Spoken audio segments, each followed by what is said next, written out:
ہماری زبان کیا ہے؟ پنجابی، اردو۔ الہ کا لفظ کیا ہے؟ عربی۔ ہم لا الہ الا اللہ بھی پڑھتے رہتے ہیں، قبروں پہ سجدے بھی کرتے رہتے ہیں۔ ہم کہتے ہیں ہم نے کوئی انہیں الہ مانا ہے۔ ہم لا الہ الا اللہ بھی پڑھتے رہتے ہیں، غیر اللہ کی نظریں نیازیں بھی دیتے رہتے ہیں۔ ہم لا الہ الا اللہ بھی پڑھتے رہتے ہیں، اللہ کے سوا اوروں کو عالم الغیب بھی مانتے ہیں۔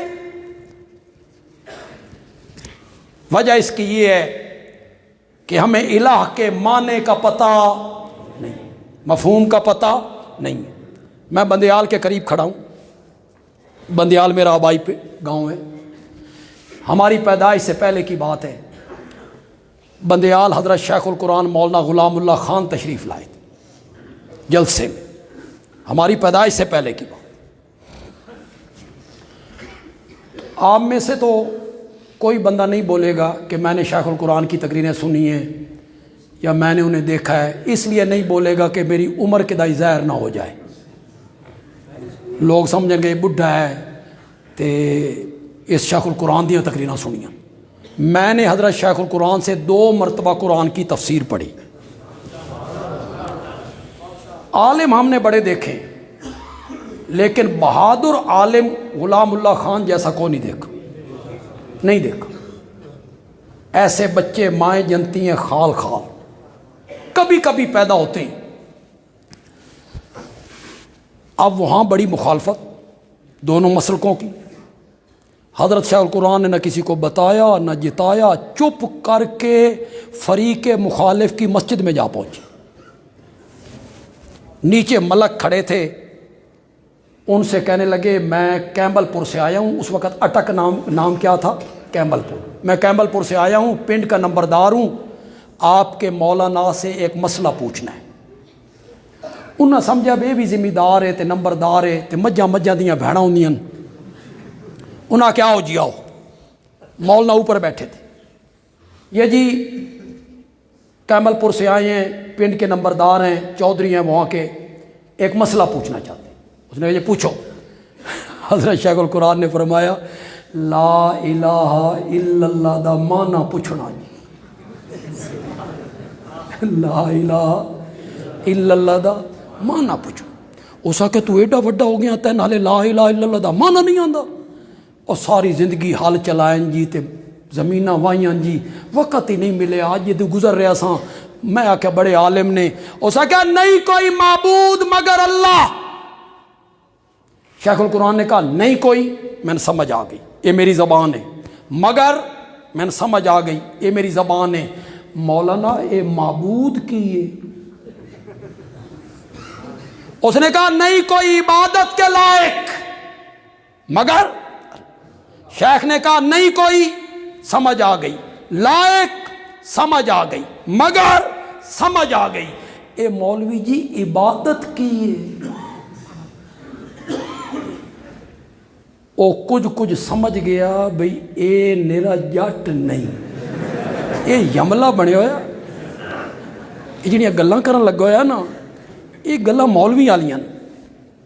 اس نے کہا نہیں کوئی پوجا کے لائق مگر اللہ۔ شیخ نے کہا نہیں کوئی، سمجھ آ گئی، مگر سمجھ آ گئی۔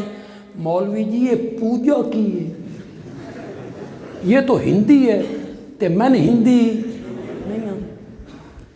اس نے کہا نہیں کوئی پرستش کے لائق مگر۔ آپ نے پڑھا ہے حضرت شیخ سے؟ پڑھا ہے۔ حضرت شیخ کی طبیعت میں تھوڑا سا لاؤبالی پن تھا، تیزی تھی ذرا۔ پہلے وہ مانا کر چکا تھا نہیں کوئی پرستش کے لائق، نہیں کوئی پوجا کے لائق، نہیں کوئی پوجا کے لائق۔ پھر اس نے مانا کیا نہیں کوئی پرستش کے لائق۔ شیخ نے کہا واہ مولوی جی واہ، ایڈی ساری پوجا من سمجھنا ہی پہ آندی، تو ایڈا سارا پرستش کڈ مارے۔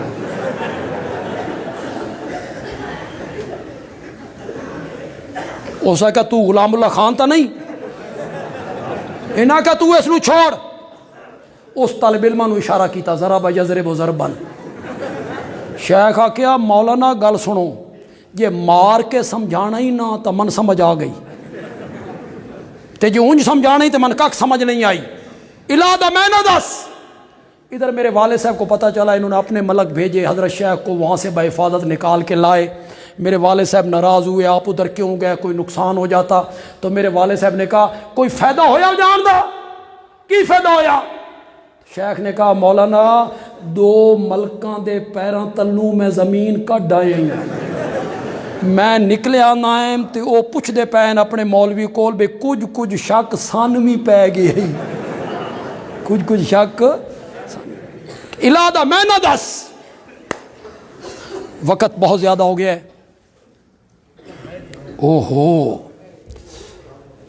میں صرف اگر آپ اجازت دیں تو 5-7 منٹوں میں آپ کو الہ کا میں نہ سمجھانا چاہتا۔ کوئی دوسرے مسلک کے میرے بھائی آئے ہیں تو وہ غور کر لیں، اس پر سوچیں، جا کے غور کریں۔ میں نے 40 درسوں میں سرگودا میں مسئلہ الہ بیان کیا تھا، 40 درسوں میں،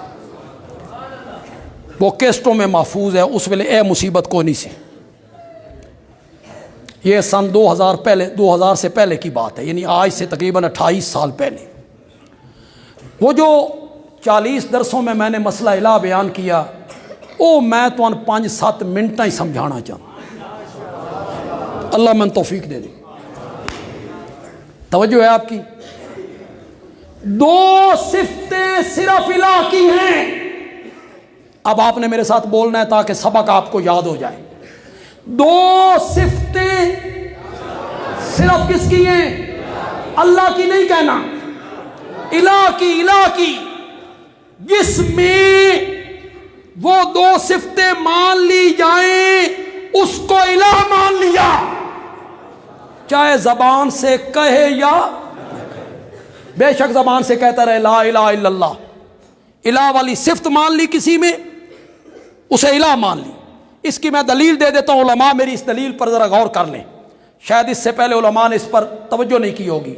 قرآن کہتا ہے اتخذوا احبارہم ورہبانہم اربابا من دون اللہ، عیسائیوں نے اپنے مولویوں کو اور پیروں کو رب بنا لیا۔ کیا بنا لیا؟ بولو کیا بنا لیا؟ رب بنا لیا، رب۔ حاتم تائی کا بیٹا عدی مسلمان ہو کے آیا، اس نے یہ آیت پڑھی، وہ عیسائی تھا، ساری زندگی عیسائیت میں گزاری، اس نے یہ آیت پڑھی عیسائیوں نے اپنے مولویوں اور پیروں کو رب بنا لیا، اس کے پاؤں تلے سے زمین نکل گئی۔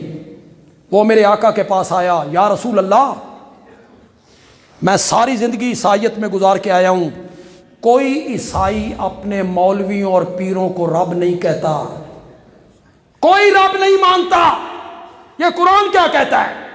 میرے آقا نے فرمایا عدی یہ بتا، جس چیز کو تمہارے مولوی اور پیر حلال کہہ دیتے تھے بغیر دلیل کے حلال مان لیتے تھے؟ اس نے کہا جی بالکل۔ اور جس چیز کو تمہارے مولوی اور پیر حرام کہہ دیتے تھے بغیر دلیل کے حرام مان لیتے تھے؟ اس نے کہا جی بالکل۔ میرے آقا نے فرمایا یہی معنی ہے رب بنانے کا۔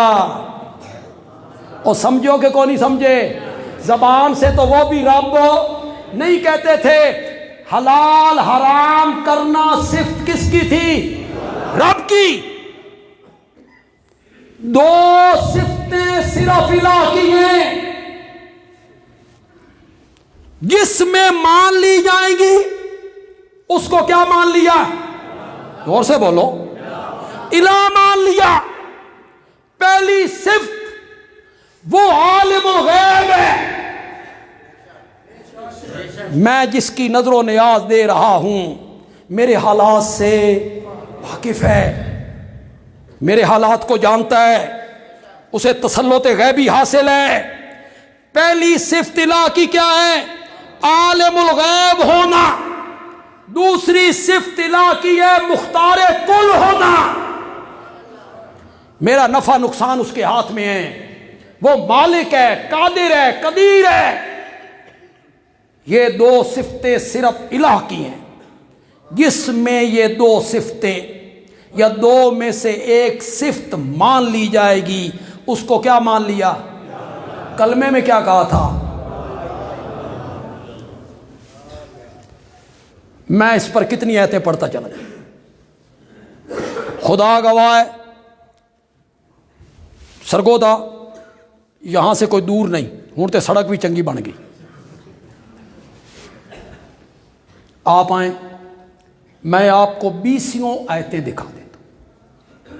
یہاں مولانا شمس الحق صاحب کے پاس آ جائیں، حضرت شیخ الحدیث کے پاس آ جائیں، مولانا امان اللہ صاحب کے پاس آ جائیں، آئیں ان کے پاس. یہ آپ کو 20 آیتیں دکھائیں گے الہ کی. یہ 2 صفتیں صرف الہ کی ہیں. سورت آل عمران کی آیت نمبر 5، 6، 7، سورت طٰہٰ کی آیت نمبر 5، 6، 7، 8. جاؤ گھروں میں، جس عالم کا ترجمہ موجود ہے اٹھاؤ. انہی دونوں صفتوں کو ذکر کیا. لہو ما فی السماوات وما فی الارض وما بینہما وما تحت الثری. اسی کا ہے. لہو کا کیا معنی؟ اسی کا ہے. علامہ آلوسی نے کہا خلقن و ملکن و تصرفن و تدبیرن و اختیارن و احیان و اماتتن، ہر لحاظ سے اسی کا ہے. جو کچھ آسمانوں میں ہے اور اسی کا ہے جو کچھ زمین میں ہے. اسی کا ہے جو زمین و آسمان کے درمیان ہے. اسی کا ہے جو گیلی مٹی کے نیچے ہے. اسی کا ہے. کون صفت آ گئی؟ کون صفت آ گئی؟ مالک، مختار. وَإِن تَجْهَرْ بِالْقَوْلِ فَإِنَّهُ يَعْلَمُ السِّرَّ. اگر تو زور سے بات کرے کیا فائدہ؟ کیا فائدہ؟ وہ تو دلوں کے راز جانتا ہے. وَأَخْفَى،